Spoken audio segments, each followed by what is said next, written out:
ചിട്ടി വേണോ? അയ്യോ ഒന്ന് പതുക്കെ പറ, അമ്മ അകത്തുണ്ട്. എനിക്ക് പെട്ടി ചേട്ടന് വേണം, ചിട്ടി ചേട്ടന് വേണം. രണ്ട് വെള്ളത്തിൽ കാലൂന്നരുത്. കുട്ടി ചെറുപ്പമാണ്, അവൻ വൃദ്ധനാണ്. മേക്കപ്പാണ്, തലയിൽ ടോപ്പാണ്, അവൻ പോക്കാണ്.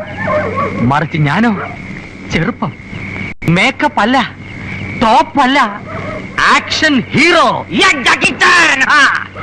ഇനി കുട്ടി പറയൂ. അമ്മടി കുട്ടി ചേട്ടനെ പോന്നു.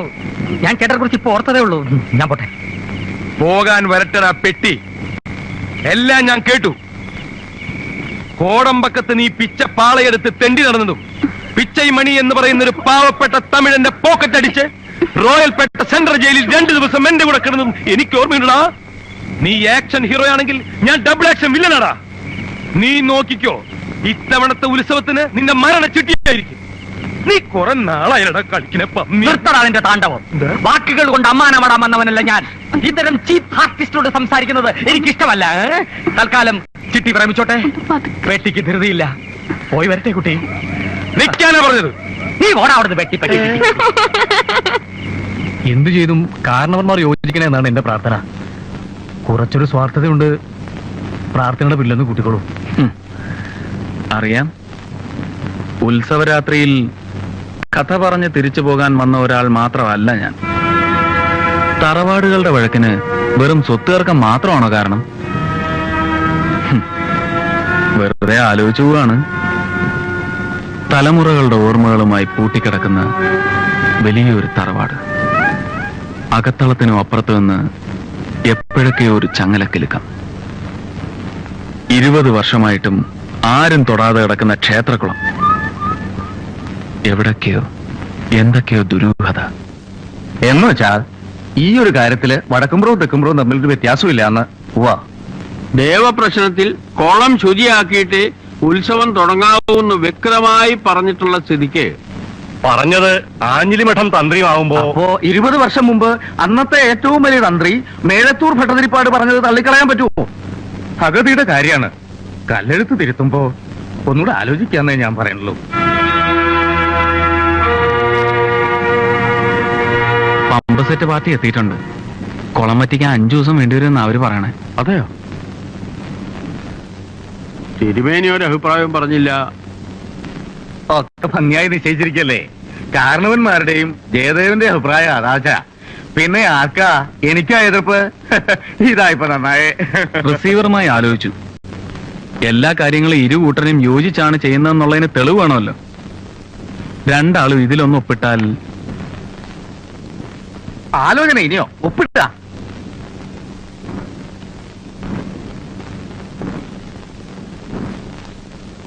കുട്ടി സത്യമുള്ള കുള ചരിത്ര. നിങ്ങൾ പുതിയ തലമുറയ്ക്ക് ചിലപ്പോ ആലോചിച്ച് കഴിഞ്ഞതാണ് വേണ്ടത്ര. ഏത് കർമ്മവും ഉചിതമാണ്. ആത്മാവിന്റെ ജാഗ്രത പിറകിലുണ്ട്.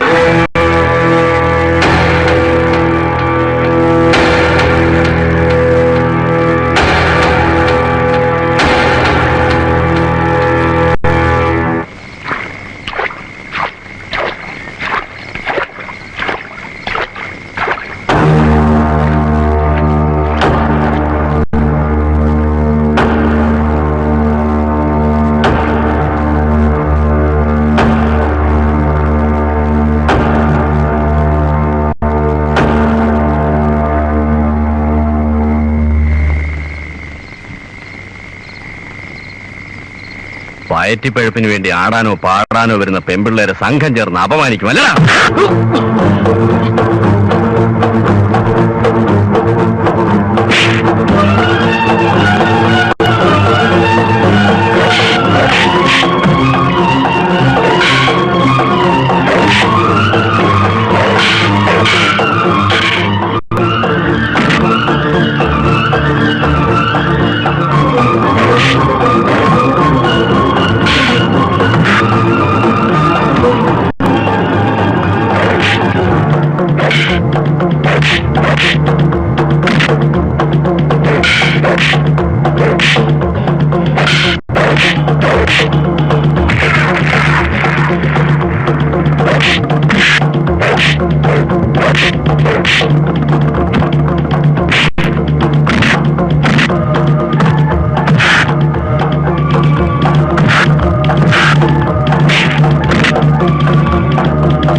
ഇങ്ങോട്ട് വാ. സന്തോഷമുള്ളൊരു വർത്തമാനം കേൾക്കണം. മാമൻ ഇങ്ങോട്ട് വരുന്ന വഴിക്ക് ഒരു ഉഗ്രം കാഴ്ചയുണ്ട്. അമ്പലക്കട കമ്പും കോലൊക്കെ വെച്ചിട്ട് 4-5 ആൾക്കാർ കൂടി ഒരുത്തനെ പെരുമാറുന്നു. ആളാതാന്നറിയോ? ഇങ്ങോട്ട് നോക്ക്, ഇങ്ങോട്ട് നോക്ക്. സന്തോഷം കൊണ്ട് തുള്ളിച്ചാടരുത്. പറയട്ടെ, നമ്മുടെ ശത്രു ചക്കപ്പുഴ കഥാകരണം ജയദേവൻ. ഇനി അവൻ അധികകാലം കഥ പറയും തോന്നുന്നില്ല. അതിന് മാത്രം കിട്ടിയിട്ടുണ്ട്. എന്നാലും എന്റെ മോളെ എന്തുമാതിരി തല്ല അവന്മാർ തല്ലിയത്. ഒന്നില്ലെങ്കിലും നമ്മളെപ്പോലെ വയറ്റപ്പഴുപ്പിന് വന്നവനല്ലേ. പാവം. എന്റെ ഭഗവതിയാണ് സത്യം. മോള് പിണഞ്ഞാലും വേണ്ടില്ല, എന്നെ ഇവിടെ ആട്ടി പറഞ്ഞയച്ചാലും വേണ്ടില്ല. മാമൻ അയാളെ രക്ഷിക്കണമെന്നുണ്ടായിരുന്നു. എന്ത് ചെയ്യും മോളെ? മാമൻ ഈ കാല് നിലത്തുറച്ചിട്ട് വേണ്ടേ?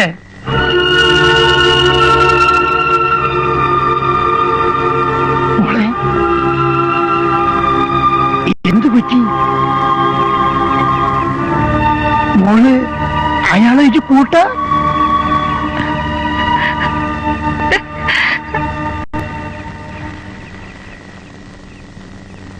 അപ്പോ കൂട്ടായോ?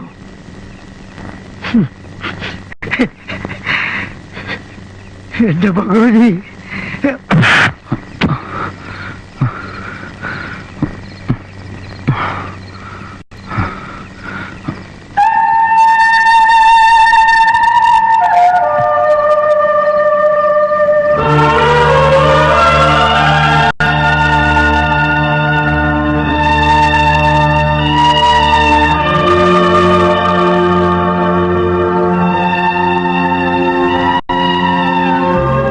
ഒക്കെ തീർന്നു.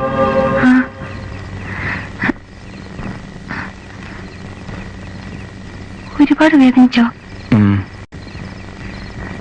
ഈ പാതിരായ്ക്ക് ഇങ്ങോട്ട് ഓടി വരണം ആരെങ്കിലും കണ്ടാല്? പാതിരായ്ക്ക് ഒരാൾ ഇറങ്ങിയിടന്നിട്ട് ഇങ്ങനെയൊക്കെ ആയാലും എങ്ങനെയാ വരാണ്ടിരിക്കുക?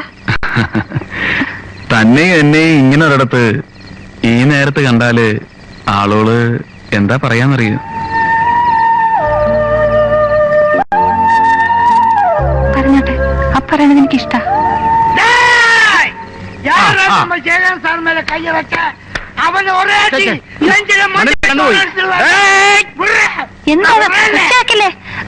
പാതിരായ്ക്ക് ഒറ്റപ്പെട്ടു പോയ ഒരു കലാകാരനെ ഒരു കൂട്ടം പേർ ചേർന്ന് കയ്യേറ്റം ചെയ്ത വാർത്ത ഞാൻ അറിഞ്ഞപ്പോ വളരെ ലേറ്റ് ആയി പോയി. ഞാനെങ്കിലും അറിഞ്ഞാൽ മതിയാ. ഞാൻ അറിഞ്ഞാൽ അവരെ വെല്ലുവിളിക്കുന്നു. നമുക്ക് ഒരുമിച്ച് നീങ്ങാം. അതെ അതെ, ശത്രുവിനെതിരെ.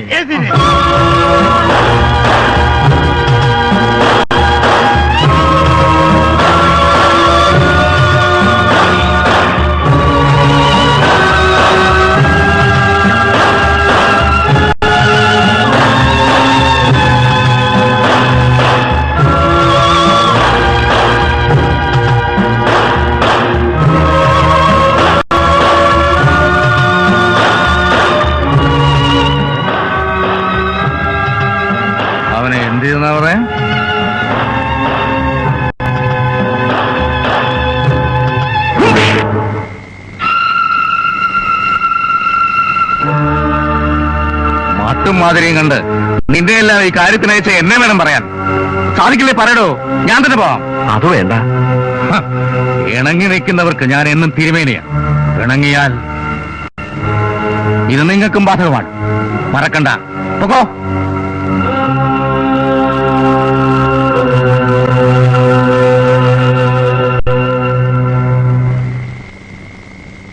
കുറുപ്പേ, പുതിയ സന്നാഹങ്ങൾ വേണ്ടിവരും.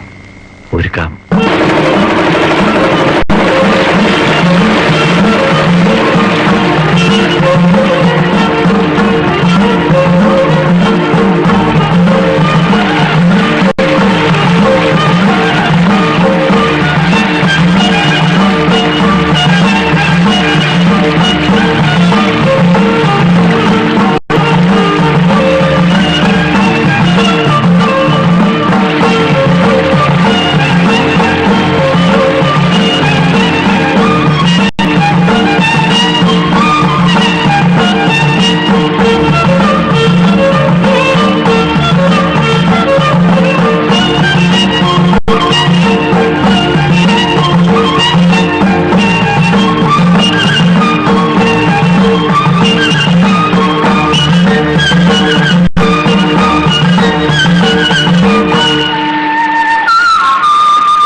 എന്റെ ഓർമ്മ ശരിയാണെങ്കിൽ ഇത്രയും വലിപ്പമുള്ള 4 സ്വർണ്ണ കലശമെങ്കിലും ഇതിനകത്തുണ്ടാവും. അതെയോ? പിന്നെ നിധിയുടെ ഒരു പെട്ടി തന്നെ ഉണ്ടാവണമെന്നാ പറഞ്ഞു കേട്ടിട്ടുള്ളത്. ടിപ്പുവിന്റെ പടയോട്ടക്കാലത്ത് ഇതിലല്ലായിരുന്നു ഓടിയിരുന്നേ. ഇവരൊക്കെ ഇവിടെ ജനിച്ചു വളർന്ന ആൾക്കാരല്ലേ? പിന്നെ കൊണ്ടിരുന്നത് കണ്ടു കാണും. കണ്ട് കാണുന്ന അങ്ങനത്തെ ന്യായം പറയരുത്. കണ്ടത് സമമാണ് പറഞ്ഞു കേൾക്കുന്നത്. അറിയോ? നീ എങ്ങനെയാണാ പറയുന്നത്? നീ വരുത്തണല്ലേ? ഞാൻ വരുത്തണോ? അപ്പൊ ടിപ്പു ആരാ? ടിപ്പു ഞാനും വരുത്തം തന്നെയാ കേട്ടോ. ഞാൻ കള്ളടിച്ച വയറ്റി കിടക്കണം, ഞാൻ പറഞ്ഞേക്കാം. വയറ്റി കിടക്കണെങ്കിലേ പല മോരും വെള്ളം കുടിച്ചാ പോരെ. കള്ളടിച്ച അതിന്റെ സ്റ്റൈൽ ഞാൻ കാണിക്കും. ഒന്ന് പോരാ. പിന്നെ ടിപ്പുവിനെ പറ്റി ഒരു അച്ഛൻ എന്നോട് പറഞ്ഞിട്ടുണ്ടെങ്കിൽ എന്റെ സ്വഭാവം മാറും. അമ്മയുടെ ആങ്ങള് എന്റെ അച്ഛനെ പറ്റി പറഞ്ഞ ടിപ്പുവിനെ പറ്റി പറയണ്ട. ടിപ്പുവിനെ പറ്റി പറയണ്ട. നീ പോരാടുന്ന്. ഒരു ശവങ്ങളും ടിപ്പുവിനെ പറ്റി പറയാൻ പാടില്ല. ആരും പറയരുത്. കുളം വറ്റുന്നതോ വറ്റിക്കുന്നതോ അല്ല എന്റെ പ്രശ്നം. എന്തോരം മീനാ. കുറെ നല്ല മീൻ കിട്ടിയിരുന്നെങ്കിൽ കുറച്ച് പൊരിക്കാം, കുറച്ച് കറി വെക്കാം, കുറച്ച് മീനവിലുണ്ടാക്കാം. എന്താ ദോഷം? ഭോജനത്തിൽ അമ്പലക്കുളത്തിലെ മീൻ നാട്ടുകാർ കേൾക്കണ്ട. അയ്യേ, ഞാനൊരു ആഗ്രഹം പറഞ്ഞൊന്നല്ലേ ഉള്ളൂ. ഇന്നെന്തായാലും വെള്ളം പറ്റി അടുത്തറ കാണാൻ പറ്റുമെന്ന് എനിക്ക് തോന്നുന്നില്ല. ഉറക്കം കളയണ്ട, സ്ഥലം വിട.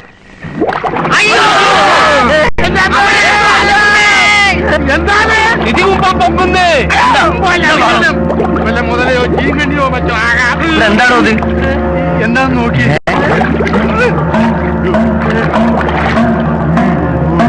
ഒന്ന് ഇറങ്ങി നോക്കാം.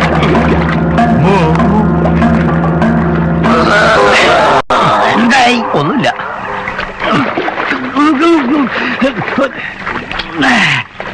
കരയുവാണ്. അത് മനസ്സിലായി. ആ എന്താ ഇവിടെ? നായരെ, നിങ്ങളല്ലേ പറഞ്ഞത് ഇതിലെ ടിപ്പുവിന്റെ പടയോട്ടുണ്ട്, ഇതിൽ നിധി ഉണ്ടെന്ന്? അതെ. ആ അതിന് ഒറ്റക്ക് എന്താ എടുക്കണ? ഒറ്റയ്ക്കില്ല. ഈ നിധി എടുത്തിട്ട് ഈ ഗ്രാമത്തിൽ ഒറ്റ കള്ളുഷാപ്പുള്ളൂ. എത്രയോ ജനങ്ങൾ ഇവിടെ കഷ്ടപ്പെടുന്നത്. അവർക്ക് കള്ളുഷാപ്പ് തുടങ്ങാനാ ഞാനിത് എടുക്കുന്നത്. നാട്ടുകാരെ, നിധി ഇതാ ഒറ്റക്ക്. யாரும் கிட்ட வரக்கூடாது.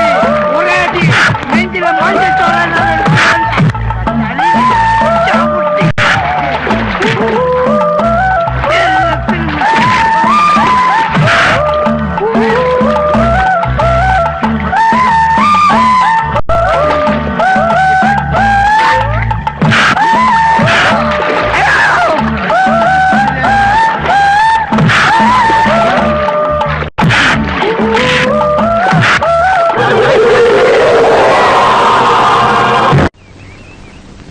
അനാഥ പ്രേതെന്നും അജ്ഞാത മനുഷ്യനെന്നൊക്കെ പറഞ്ഞ് വെറുതെ മാസം എഴുതി തള്ളിക്കളയാൻ ഞാൻ സമ്മതിക്കില്ല. ഈ ചരിത്ര പുരുഷന്റെ അസ്ഥികൂടം ആരുടേതാണെന്ന് വ്യക്തമായിട്ടുള്ള ഉത്തരം എനിക്കുണ്ട്. അസ്ഥികൂടം ആരുടെയെന്ന് അറിയാവോ? എനിക്കറിയാം. എന്നാ പറയൂ. അത് ഞാൻ പറയേണ്ടവരോട് പറഞ്ഞോളാം. ആരെയെന്ന് വെച്ചാ പറയണോ? അതൊരു തുക്കട ചായക്കടക്കാരനോട് പറയാനുള്ളതല്ലോ. സൂക്ഷിച്ച് സംസാരിക്കണം. സൂക്ഷിച്ച് സംസാരിച്ചില്ലെങ്കിൽ തനിക്ക് വരും. നീ കുറച്ച് എന്താ ഇവിടെ പ്രശ്നം? ഇവിടെ പ്രശ്നമൊന്നുമില്ല. പ്രശ്നമില്ലെന്ന് ഞാൻ പറഞ്ഞു. പ്രശ്നമുണ്ട്. ആ പ്രശ്നം നീ പറഞ്ഞു കൊടുക്കുക. സാറേ, ഈ അസ്ഥികൂടം ആരുടെയാണ്, എന്താണ്, എവിടത്തെയാണെന്ന് ഈ ഗ്രാമത്തിൽ വളരെ വ്യക്തമായിട്ട് അറിയാവുന്ന ഏക മനുഷ്യന്. ശരിയാ ശരിയാ. കണ്ടോ അഹങ്കാരം? തന്നെ വിശ്വസിച്ചിട്ടുണ്ടോ തന്നോട് ഞാൻ പറഞ്ഞു? അത് ഇവരോട് പറയാൻ പാടുണ്ടോ? കേട്ടോ, അത് ഞാൻ പോലീസ് ഐജിയോടും സൂപ്രണ്ടിനോടും ഞാൻ പറഞ്ഞോളാം. സ്ഥലത്ത് പിടിയുള്ള ആളോട്ടോ ഞാൻ. ഓ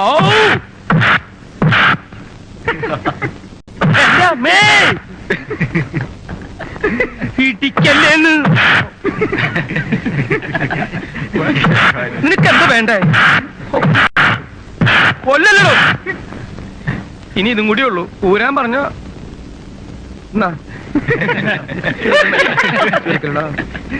പൊതുജനങ്ങളുടെ ശ്രദ്ധയ്ക്ക് 2 ദിവസത്തിനകം ഞാൻ കൂടുതൽ ശക്തി ആർജിച്ച് ഇവിടെ തിരിച്ചെത്തുമെന്ന് ഊന്നി ഊന്നി പറയുകയാണ്. മതി മതി, ഞാൻ വന്നിട്ട് തരാട്ടോ. നിങ്ങൾ വരുന്നില്ലേ? നടക്കാൻ നിങ്ങൾ ഇരട്ട പറ്റില്ല. ഒരേ ഡ്രസ്സായി ചോദിച്ചതാ ഞാൻ. ഇതിന്റെ പേരിൽ ഉത്സവം മാറ്റിവെക്കേ. ബുദ്ധിമാന്ദ്യം വടക്കുംപുറത്തെയും തെക്കുംപുറത്തെയും ഒരുപോലെ ബാധിച്ചുണ്ടോ? നടന്നത് പണ്ടെന്നോ ആണെങ്കിലും അപമൃത്യുവാണേ. കേസുമായിട്ടുണ്ട്. എന്ത് കേസ്? പുല്ലറക്കാൻ വരുന്നവനും മൊന്തമോട്ടിക്കാൻ വരുന്നവനും കുളത്തിൽ വീണ് മരിക്കാം. അങ്ങനെ ഒരു നിലപാടങ്ങോട്ട് എടുക്കുക. അത് തീരുവോ? തീരണം. അല്ലാതെ പഴയ കാര്യങ്ങളുടെ പോസ്റ്റ്മോർട്ടത്തിനൊക്കെ പോയാൽ മനസ്സാവാച അറിയാത്ത സംഗതികൾക്കായിരിക്കും സമാധാനം പറയേണ്ടി വരിക. என் தாய் அறநிறை நிறிப்பிடம் அன்பின் உறவிடம் மாசற்ற மாணிக்கம் மாற்று குறையாத തങ്കം. ഏത് സിനിമയിലെ പാട്ടാന്നറിയോ? ഇല്ല. വാണത്തിനറിയാമോ? എനിക്കറിഞ്ഞൂടാ. ഞാൻ അഭിനയിച്ച സാപ്പിടും സെൽവൻ എന്ന ഫിലിമിലേതാ. ആ സിനിമയിലെ അവസാന ഭാഗം പോലെ ഒടുവിൽ ഇവിടെയും ആരും പ്രതീക്ഷിക്കാത്തത് ചില സംഭവിക്കും. കുളത്തിൽ നിന്ന് ഇനിയും പല രഹസ്യങ്ങളും പുറത്തു വരും.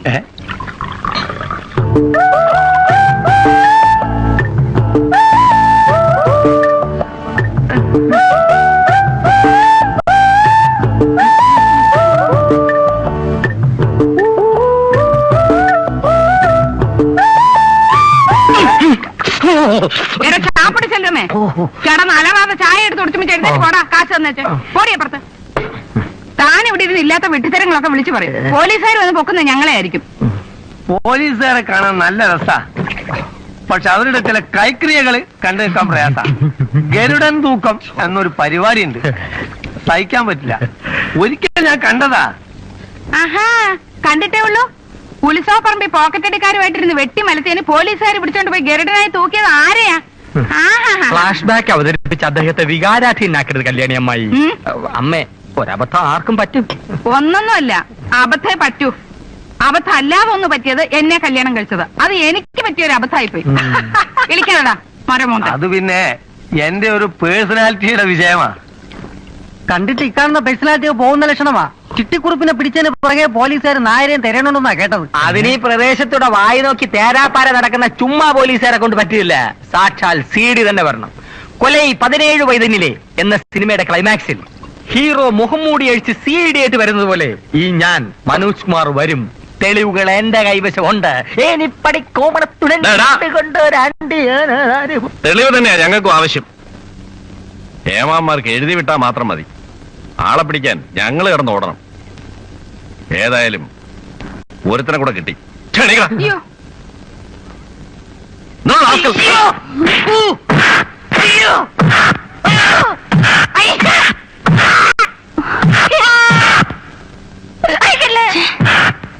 വെഹിക്കിൾ റെഡിയാണോ സാർ? വെഹിക്കിൾ റാസ്കൽ നടക്കണം. ഞങ്ങൾ ചായ കുടിച്ചിട്ട് വരുന്നത് വരെ പുഴക്കരയിൽ ഇരിക്കണം. ഓടോ മറ്റോ ചെയ്താൽ നിന്റെ വാരിയിൽ ഊരിയെടുക്കും. ഇപ്പൊ ഊരിയതപ്പ തരും. അത് സ്റ്റേഷനിൽ ചെല്ലുമ്പോ പറയാം. മതി. നടക്കാം. വരട്ടെ. ഓ, വരട്ടെ വരട്ടെ.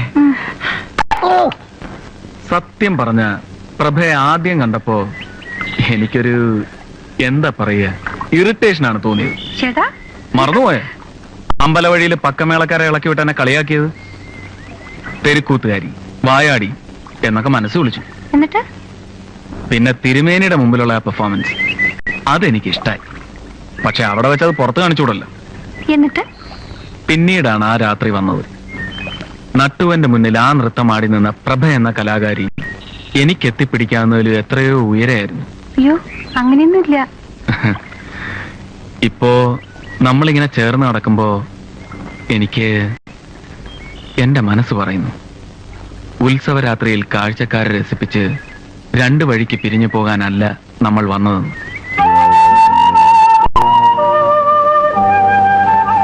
ഈ കണ്ണുകൾ പറയുന്നുണ്ടല്ലോ, എന്റെ മനസ്സ് എപ്പോഴേ വായിച്ചു കഴിഞ്ഞാൽ